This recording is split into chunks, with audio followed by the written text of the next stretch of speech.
Les notes du match pour la sélection nationale haïtienne. L'équipe haïtienne a connu un deuxième match nul dans le cadre de la Ligue des Nations de la CONCACAF en terre jamaïcaine. Pourtant tout avait bien commencé.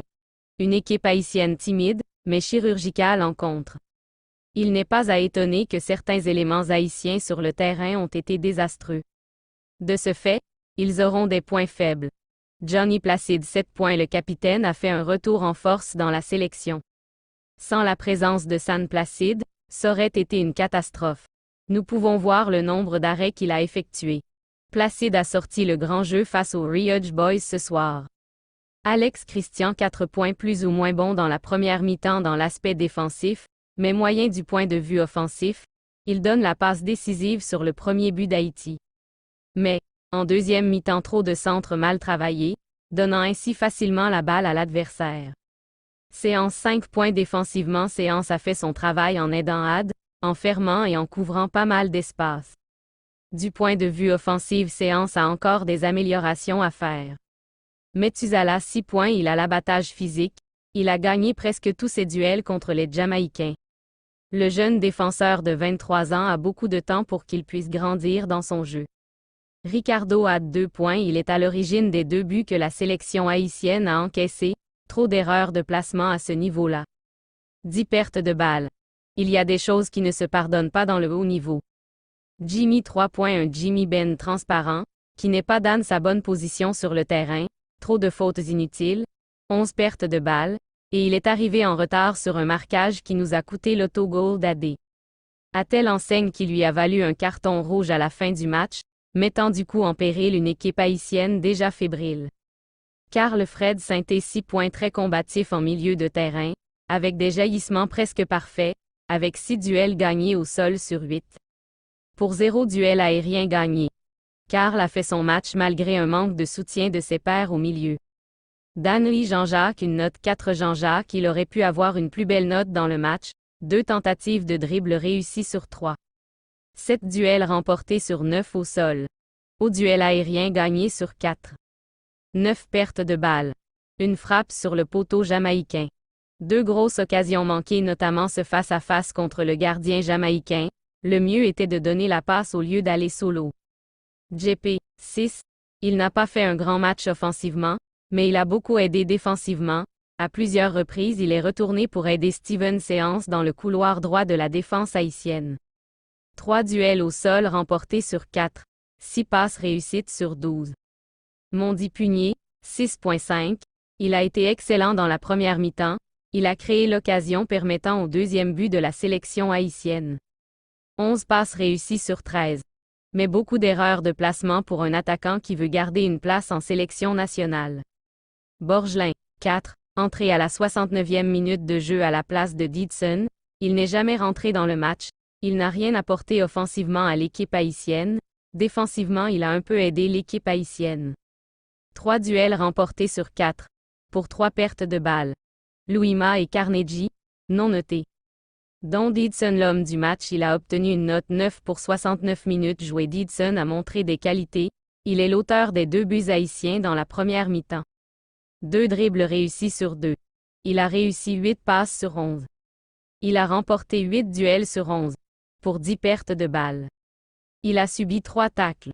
On peut dire que pour l'équipe haïtienne Don Didson était l'homme de la soirée. Pour éviter le pire, la FHF doit penser à un entraîneur expérimenté. Gabriel Calderon Pellegrino nommé comme entraîneur intérimaire de la sélection haïtienne en mai 2023 après la fin du contrat de Jean-Jacques Pierre, Gabriel Calderon Pellegrino ne peut pas passer de parole aux actes. Échoué bêtement à la 17e édition de Gold Cup après 2 défaites et une victoire, Gabriel Calderon Pellegrino débute la Ligue des Nations de la CONCACAF avec 2 matchs nuls piteux contre Cuba et Jamaïque. Dès le départ, c'était totalement surprenant lors de nomination de Gabriel Calderon Pellegrino à la tête de l'équipe nationale. Un entraîneur qui n'a encore aucune expérience comme manager professionnel dans le haut niveau. Malgré des noms comme Didier Ciss, Pablo Correa et même Bruno Irle, Franck Dumas citait pour remplacer Jean-Jacques Pierre, la FHF a fait le choix surprenant de nommer Gabriel Calderon Pellegrino, le moins expérimenté de tous. Certes, Professeur dans plusieurs académies dans le monde du football qui aide à redresser, restructurer les administrations surtout en tant que conseiller technique. Souvent, avoir les diplômes ne suffisent pas, il faut aussi de l'expérience. Dans la situation à laquelle Haïti se trouve, il n'est pas opportun de donner carte blanche aux novices pour effectuer leurs premières armes, comme entraîneur. Nommer l'Hispano-Argentin pour conduire Haïti à la Ligue des Nations afin de réussir un bon résultat qui nous ramène à la Gold Cup sera définitivement une faute grave des dirigeants de la FHF.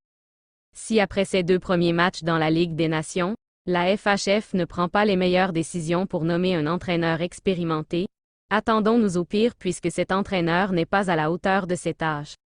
Nul sur le banc de touche, des changements tactiques bizarres. Donc on doit passer à autre chose. La remise en question la performance de quelques joueurs disant cadre.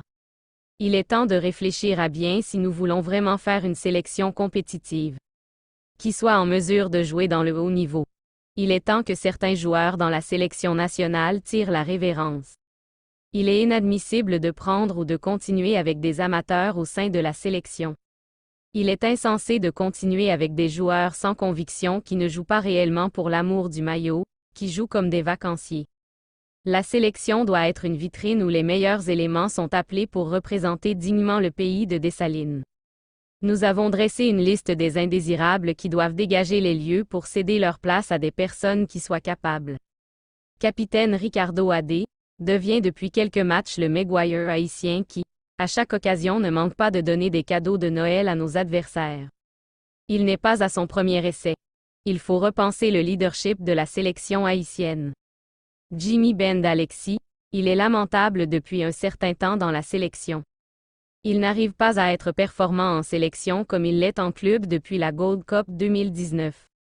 Alex Christian Jr., incapable de porter sa contribution physique au sein de la sélection, depuis un certain temps, le latéral gauche n'a effectué aucun bon centre pour aider nos attaquants et cela ne date pas d'aujourd'hui. Alex doit regarder les extraits de Franz Gilles pour être mieux inspiré. Nous pensons que c'en est assez, il faut que les choses changent décidément dans cette sélection. Et ce, à tous les niveaux. En passant par l'entraîneur et les joueurs. Si nous voulons frôler le haut niveau pendant la Copa América 2024 et la Coupe du Monde 2026, des changements drastiques doivent se faire dans cette sélection.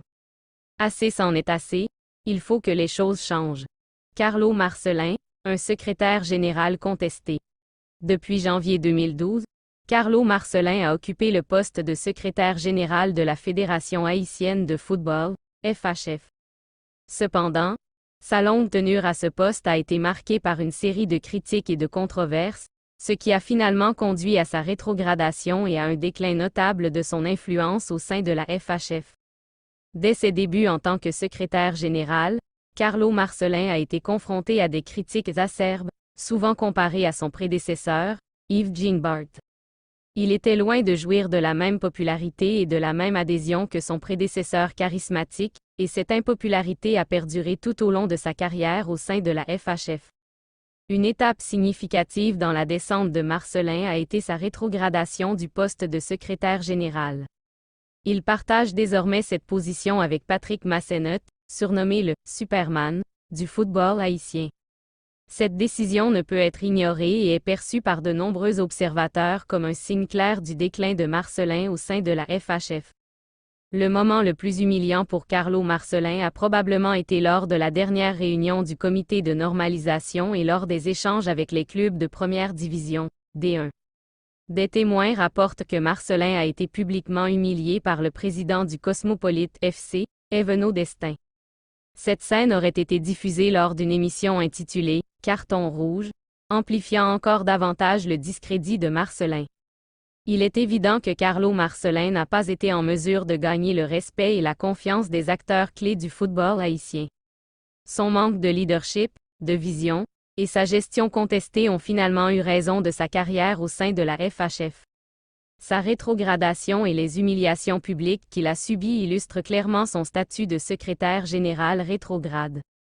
En fin de compte, le départ de Carlo Marcelin de la FHF représente peut-être une opportunité pour le football haïtien de renouveler son leadership et de s'engager sur une voie plus prometteuse. Les supporters et les acteurs du football espèrent que cette transition permettra d'apporter des changements positifs et de restaurer la réputation du football haïtien sur la scène internationale.